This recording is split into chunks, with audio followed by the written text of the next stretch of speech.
안녕하세요. 오늘은 뭐 특별한 건 아니고 제가 어떻게 해서 이제 군대 면제 받았는지 뭐 이런 썰들을 조금 간단하게 풀어보려고 합니다.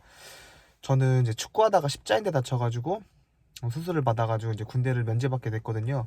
그때가 제가 아마 23살인가? 대학교 한 1학년 때 이렇게 수술을 받아서 면제 받았던 것 같은데, 한 20살 때부터 한 3년간 계속 저는 입버릇처럼 이렇게 말을 하고 다녔어요. 아, 나는 군대 가기 싫다. 면제 받고 싶다.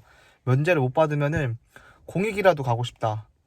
진짜 나는 군대 너무 싫다. 나는 내 성격을 알기 때문에 군대 가면 나는 못 버티고 자살할 거다라는 말을 진짜 맨날 뭐 주변 친구 아니면 뭐 친척, 가족 다 말하고 다녔거든요. 근데 이게 진짜 그 꿈꾸는 다락방 책 아세요? 그냥 이렇게 계속 끊임없이 말을 하면은 이루어진다라는 그런 내용의 책이 있거든요. 저는 진짜 맨날 그렇게 말했는데 사람들이 이랬어요. 뭐 면제 받는 게 쉽냐? 그게 뭐 아무나 되냐? 뭐 장애인급 정도는 돼야 면제 받는 거다라고 계속 사람들이 말했기 때문에 저도 알았어요. 이게 어려운 걸 알았는데 그냥 면제 받고 싶으니까 그냥 입버릇처럼 맨날 말하고 다녔었거든요.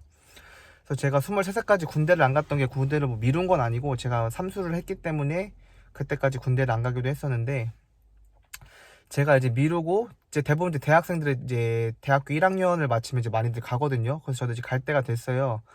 근데 일반적으로 이제 군대를 이제 면제를 받고 안 가고 싶다는 말을 했기 때문에 했기도 했고, 제가 또 어려운 데는 가고 싶지도 않고 하니까 최대한 쉬운 게 뭐가 있을까, 그리고 또 이왕 어렵다고 하더라도 힘들다고 하더라도 좀 간지나는 게 뭐가 있을까라고 생각을 해서 제가 처음에 이제 학교에 있는 ROTC를 준비했는데, ROTC 경쟁률이 제가 그때 당시에 제 1, 1학번이거든요. 거의 한 10년 정도 됐네. 9년 전이니까 그때만 해도 ROTC 저희 학교 경쟁률이 2점 몇 대 1이었어요. 그러니까 거의 한 두세 명 중에 한 명은 붙는 건데, 제가 얼마만큼 좀 꼴통이었는지 그것마저도 안 되더라고요. 떨어지더라고요. ROTC가 아마 제 기억에는 1차가 수능 점수, 그리고 학교 점수, 학교 학점 1차 보고, 그 다음에 뭐 2차 면접 보고 하는데 1차를 붙고, 그 다음에 필기 점수까지 보는구나. 뭐 하여튼 필기 점수를 제가 못 봤는데 떨어졌어요.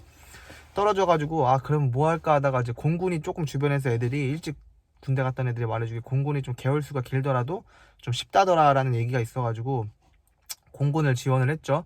그래서 공군을 지원을 하고 이제 면접까지도 봤던 걸로 기억이 나요. 면접까지도 보고 해서 이제 언제까지 입대를 해라라고 뭐 이런 거를 좀 받았던 것 같아요. 한 달 남았나? 2달 남았나? 정확히 기억은 안 나요. 오래전이라서. 하여튼 뭐 이때까지 이제 뭐 입대를 하라라는 거를 제가 받았던 것 같아요.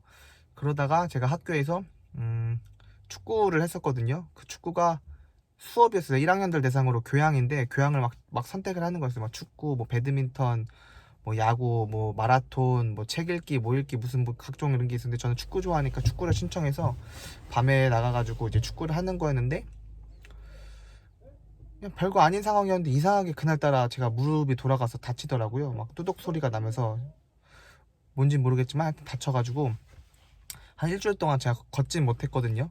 걷지 못하고 병원도 안 가고, 뭐 죽거다가 다친 일이 흔하니까 뭐 별거 아니겠지 하고 그냥 일주일 동안 지나는데, 일주일이 지나도 걷는 데는 지장은 없는데 제가 좀 뛰진 못하겠더라고요. 무릎이 조금 불안전해가지고 뛰진 못해서, 아, 이거 왠지 병원 가서 수술해야 될 것 같은데 이거 수술하면은 면제는 아니더라도 최소 공익은 받겠다라는 생각이, 사람이 딱 스치더라고요. 아니, 사실은 이때가 아니라 다칠 때부터 스쳤어요. 무릎을 제가 돌아가면서 뚜둑 소리가 나면서 너무 아파가지고 하늘에 노래지는 그 찰나에도 이거 설마 군대 면제 아니야? 라는 생각이 탁 들더라고요.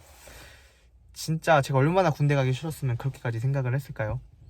하여튼 제가 병원을 갔는데, 안양에 있는, 처음에 무슨 어디 정형외과를 갔어요. 집 근처에 있는. 제가 무릎이 아픈 것 같다. 그래서 뭐 엑스레이를 찍어봐야 되겠다 이렇게 했더니, 엑스레이를 찍어봤더니 뭐 다친 게 없대요. 아무 이상 없대요. 그냥 좀 더 기다려봐라. 뭐 그러면 좀 나을 거다라고 얘기를 해주시더라고요. 근데 이제 자기 몸은 자기가 제일 잘 알잖아요. 이거는 조금 있는다고 해서 나아질 게 아닌 것 같아가지고 제가 그 선생님, 의사 선생님 말을 무시하고 그 바로 옆에 있는 정형외과를 또 갔어요. 거기서 또 이렇게 사연 설명을 했죠. 제가 축구하다가 무릎이 다쳤는데 뭐 뚝 소리도 났고 좀 불안하고 잘 뛰지도 못하겠다 해서 거기서도 또 엑스레이를 촬영했는데 역시나 아무 이상이 없대요. 그래서 제가 집에 갔죠. 집에 가서 네이버에서 막 찾아봤었어요. 제 증상, 저랑 비슷한 사람들이 뭐 어떻게 있는지. 근데 당연히 엑스레이를 이제 찍어보면, 엑스레이는 이제 저는 이제 전문가가 아니기 때문에 잘 모르겠지만 엑스레이를 찍으면은 당연히 십자인대가 파열되는지 여부는 잘 안 나온대요. 아예 안 나올 거예요 아마. 왜냐면 엑스레이는 뼈만 나오고 인대는 나오지 않는다고 하더라고요. 당연히 저는 십자인대 파열인데 엑스레이 찍으니까 뭐 아무 이상 없다고 하겠죠. 그래서 막 알아보다가 제 증상 비슷한 사람들이 십자인대 파열이라는 거를 얘기를 하더라고요. 그래서 왠지 모르게 저도 십자인대 파열이 맞는 것 같아요. 그분들 증상이 비슷하고. 근데 십자인대 파열되면 군대 면제를 받을 수 있다? 뭐 이런 얘기가 있더라고요. 그래서 제가 그 다음날에 또다시 병원에 찾아갔죠. 다른 병원이에요. 세 번째 병원에 갔는데 이제는 제가 설명을 다 했어요. 제가 앞전에 2개 병원을 갔는데 그쪽 2개 병원에서는 무릎이 아무 이상이 없다고 한다. 근데 제가 느끼기에는 이상이 있고, 그리고 또 네이버에 찾아봤는데 증상이 십자인대 파열된 사람과 증상이 비슷하다. 그러니까 십자인대 파열이 되었는지 증상 체크 좀 해달라고 했죠.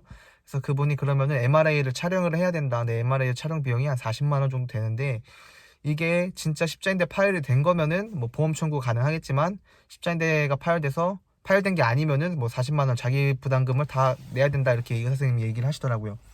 그때 당시 뭐 저희 집이 뭐 그렇게 뭐 잘 사는 것도 아니고, 그리고 제가 대학생이고 돈 버는 것도 아니고 용돈 받고 사는 사람이 좀 리스크가 있었죠. 과연 이거 40만 원을 주고 한번 촬영을 해볼까 말까라는 리스크가 되게 있었어요.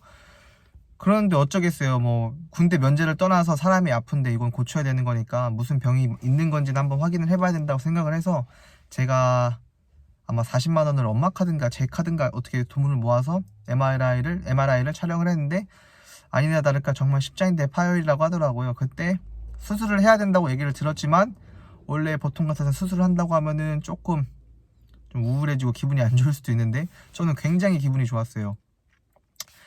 저 진짜 이렇게 말하면 좀 나쁜 사람이긴 하는데, 제가 이제 수술을 할 때도 의사 선생님한테 말씀을 했어요. 이렇게 십자인대 파열이 되면은 군대 혹시 안 가냐 이렇게 물어보니까 선생님도 웃으시더라고요. 뭐 또 너는 뭐 십자인대 파열되어 가지고 수술하면은 군대 안 갈 거다 이렇게 말을 해주셨거든요. 그래서 기분 좋게 언제 수술할지 날짜를 정하고 뭐 수술을 받기도 했었죠. 그래서 그렇게 돼가지고 제가 이렇게 면제를 받게 됐고, 지금도 제가 재활을 제대로 하진 않았어요. 그런데 그래서 지금 축구를 간간히 하기도 하거든요.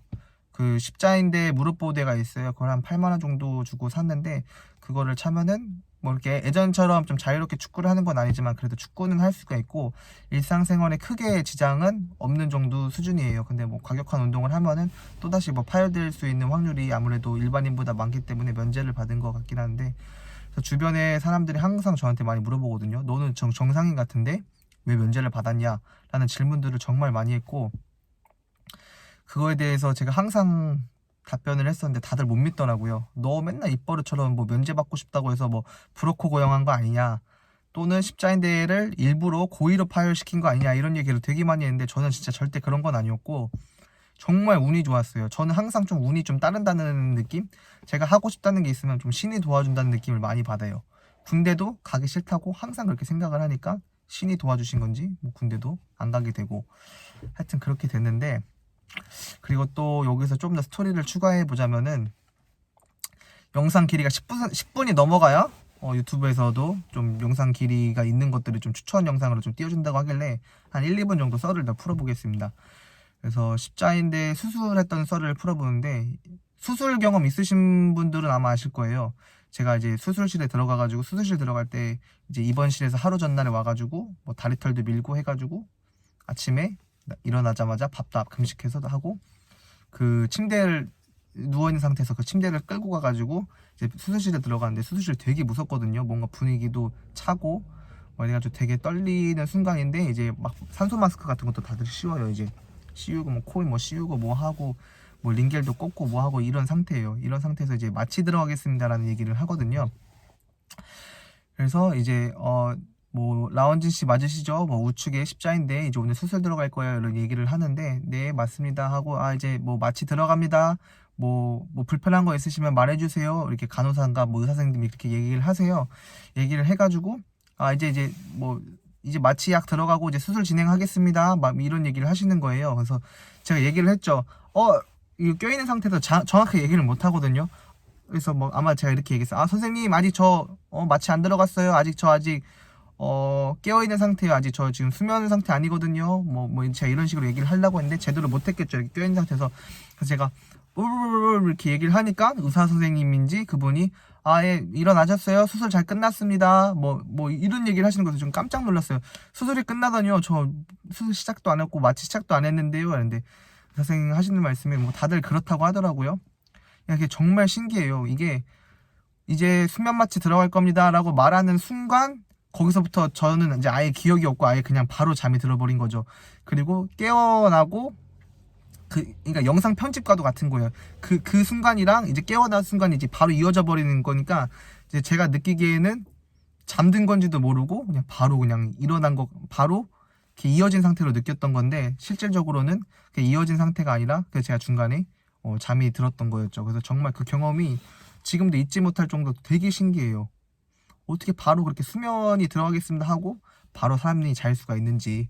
그래서 저는 분명히 잠이 안 들었다고 생각을 해서 소리를 질렀는데 저 아직 안 잤어요. 수술 하지 마세요. 저 자고 수술 시켜주세요 라고 말을 하려고 했는데 벌써 의사 선생님이 수술 잘 끝났습니다 이렇게 얘기를 해가지고 뭐 장난치는 줄 알았어요. 제가 이제 워낙 무서워하고 겁이 많으니까 이 환자를 뭔가 안심시키기 위해서 그렇게 얘기를 하나 싶었는데 진짜 끝났더라고요. 그래서 정말 좀 신기한 경험이었고 아무래도 좀 마취를 하고 수술하셨던 분들은 아마 저랑 비슷한 경험이 좀 있으실 거예요. 되게 신기합니다.